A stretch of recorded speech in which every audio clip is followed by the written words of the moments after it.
Hello, class 7th. This is Rohit Tiwari, and I'm going to teach chapter 2 from history book. Last time we started this chapter, so we have discussed something and something is left. So today we will try to complete.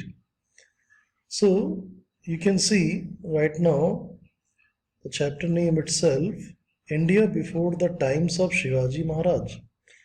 अब शिवाजी महाराज ने हिंदवी स्वराज की स्थापना की, हिंदवी स्वराज या हिंदू साम्राज्य। लेकिन उसके पहले क्या कंडीशन थी, उनके पहले क्या था? हमने देखा कि अलग अलग जगह पे अलग अलग राजा थे। नॉर्थ वेस्ट से आक्रमण भी होते रहते थे, उनसे बचना भी जरूरी था। उसके बाद सल्तनत स्टार्ट होती है, सल्तनत काल आता है नॉर्थ में, जो 1175 से लेके 1178 सी के बीच में जो सुल्तान मोहम्मद गौरी था, गौर का, वो अफगानिस्तान से आता है। पृथ्वीराज के साथ उसका युद्ध होता है, हार जाता है, फिर से युद्ध होता है, फिर वो जीत जाता है। फिर वो अपने गुलाम को, कुतुबुद्दीन ऐबक को कहता है कि भाई तुम जो है इसको संभालो, एक सबॉर्डिनेट को। और वो जो कुतुबुद्दीन ऐबक था, उसने मोहम्मद गौरी के बाद में अपने यहाँ का क्या करते हैं, सुल्तान डिक्लेयर कर दिया और रूल स्टार्ट कर दिया इंडियन टेरिटरीज में under his rule. Aibak who was initially a slave became the ruler of Delhi and he died in 1210 CE। तो कुतुबुद्दीन ऐबक मोहम्मद गौरी का एक गुलाम था, या उसका एक सेवक था, या उसका सबॉर्डिनेट था। जब मोहम्मद गौरी यहाँ से चला गया तो दिल्ली की सल्तनत उसको दे गया, उसने सल्तनत स्टार्ट कर दी। सल्तनत एक डायनेस्टिक सल्तनत, साम्राज्य की स्थापना की। नाम रखा कि सल्तनत है हमारा। उसके बाद कुतुबुद्दीन ऐबक के बाद कौन आता है? इल्तुतमिश आता है, फिर रजिया आती है, फिर बलबन आता है, फिर अलाउद्दीन खिलजी आता है, मोहम्मद बिन तुगलक आता है, फिरोज तुगलक, इब्राहिम लोदी और अदर सल्तनत रूल ओवर इंडिया। तो ये जितने भी सल्तनत थे, सल्तनत काल था, इसमें जितने भी सुल्तान थे, ये सब सुल्तान बने और ये सब रूल करते गए। तो सल्तनत काल में कई सारे लोगों ने रूल किया। अब इनके सल्तनत काल का आखिरी जो रूलर था वो था इब्राहिम लोदी।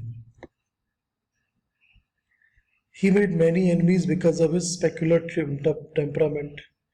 दौलत Khan Lodi, governor of Punjab, invited Babar.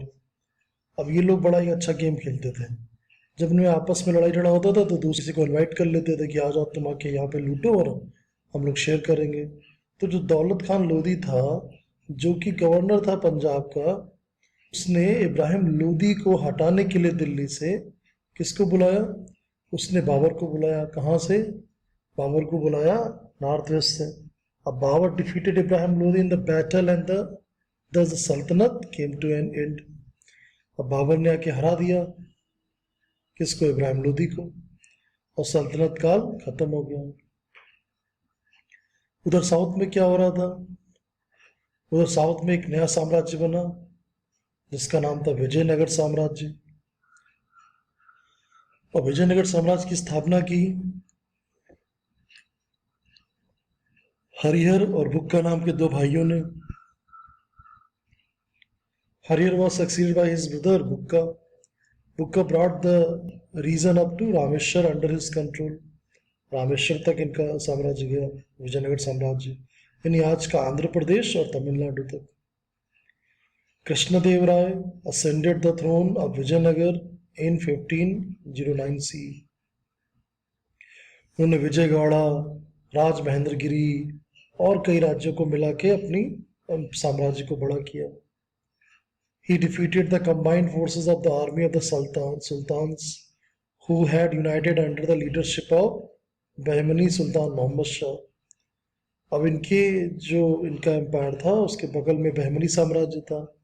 तो बहमनी के जितने सुल्तान थे उन सब ने मिलकर अटैक किया, लेकिन तो भी कृष्णदेव जी राय ने अपनी सल्तनत को बनाए रखा, बचाए रखा। अब during Krishnadeva Raya, from Cuttack in the east up to Goa in the west and from the Raichur in the Doab and north up to Indian Ocean,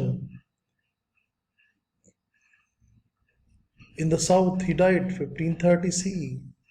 तो उन्होंने कितने साल राज किया? 1509 में तो गद्दी पे बैठे, 1530 में उनकी डेथ हो गई।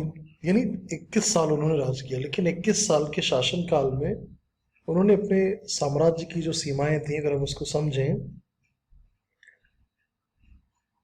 ईस्ट में कटक तक, वेस्ट में गोवा तक, नॉर्थ में रायचूर दोआब तक और साउथ में इंडियन ओशन तक, यानी इन्होंने काफी उसको बड़ा कर दिया। कृष्णदेव राय एक स्कॉलर थे, विद्वान थे। He wrote one book Amukta Amuktamalyada, ये तेलुगु कंपेंडियम है on polity. The Hazara Rama temple and Vitthala temple were built in Vijayanagara during his reign. उन्होंने दो बड़े टेम्पल बनवाए, एक तो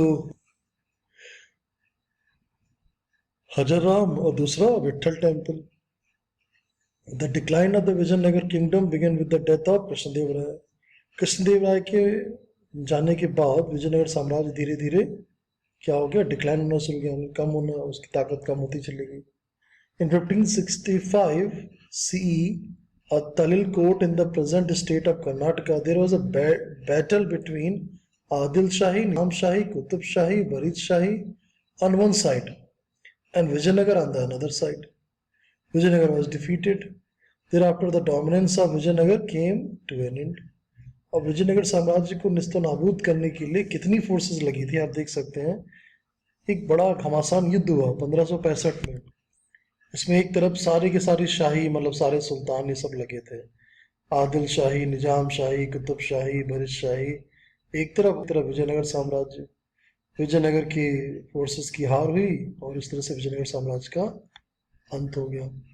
अब ये जो लोग अटैक कर रहे थे, ये बहमनी साम्राज्य के लोग थे। अब ये बहमनी से जो अलग हुए, जो बहमनी से टुकड़े हुए बहमनी के, वही बने आदिल शाही, निजाम शाही, कुतुब शाही, बरिश शाही। तो हम थोड़ा बहमनी को समझते हैं। लास्ट टाइम मैंने आपको थोड़ा सा बहमनी के बारे में बताया भी था कि मोहम्मद बिन तुगलक का जब टाइम था सल्तनत काल में, जब वो रूल कर रहा था एज ए सुल्तान, तो उसकी जो पकड़ थी वो धीरे धीरे यहाँ पे कमजोर पड़ती गई। उस समय उसके खिलाफ एक रिबेल हुआ। उस रिबेलियन को लीड किया हसन गंगू ने, और a new kingdom came into existence। तो हसन गंगू ने, जो सामने उनका सरदार था, उसने विद्रोह कर दिया मोहम्मद तुगलक के अगेंस्ट और अपने आप को राजा डिक्लेयर कर दिया, और वही बना इस बहमनी साम्राज्य का पहला राजा। ठीक है। और उसने अपनी कैपिटल बनाई गुलबर्गा, कर्नाटका में। और इस बहमनी साम्राज्य में एक बड़ा नाम आता है महमूद गवान का। ये वजीर था बहमनी साम्राज्य का। He was a good administrator, लेकिन इससे लोग ज़्यादा खुश नहीं रहते। कहानी मैंने लास्ट में आपको बताई थी महमूद गवान के बारे में। फिर मुगल पावर आ जाती है। बाबर के बाद उसका बेटा हुमायूं रूल करता है। हुमायूं के बाद अकबर, अकबर शाहजहां, अकबर के बाद आएगा जहांगीर, जहांगीर के बाद शाहजहां, और शाहजहां के बाद औरंगजेब। तो इस तरह से करके मुगल जो पीरियड है वो भी काफी लंबा चला। बाबर से लेके औरंगजेब, उसके बाद कई राजा होते रहे बहादुर शाह जफर तक। लेकिन बहादुर शाह जफर को हम कह सकते हैं वो लास्ट मतलब थे 1857 का, जब तक रिवॉल्ट हुआ। उसके बाद देखा जाए तो औरंगजेब के बाद से ही कोई शक्तिशाली मुगल एम्परर नहीं बना। Aurangzeb was the last powerful Mughal emperor. Then after nobody came to control this Mughal सल्तनत। Nobody was capable to control actually. अब हम चलते हैं राजस्थान की धरती में महाराणा प्रताप। महाराणा प्रताप जो थे, उदय सिंह की मृत्यु के बाद मेवाड़ की गद्दी पे बैठे। स्ट्रगल स्टार्ट होता है उनका। और उस समय मुगल एम्परर थे अकबर, और वो चाहते थे कि यहाँ तक उनकी सल्तनत हो। राणा ने इसका विरोध किया और लड़ाई शुरू हुई। ये लड़ाई ज़्यादातर गुरिल्ला वार में हुई। He has become immortal in history due to his qualities of valor, courage, self-respect and sacrifice. Next time हम लोग कुछ और डिस्कस करते हैं इस चैप्टर में। आज के लिए इतना बहुत है। Thank you so much. Have a nice day.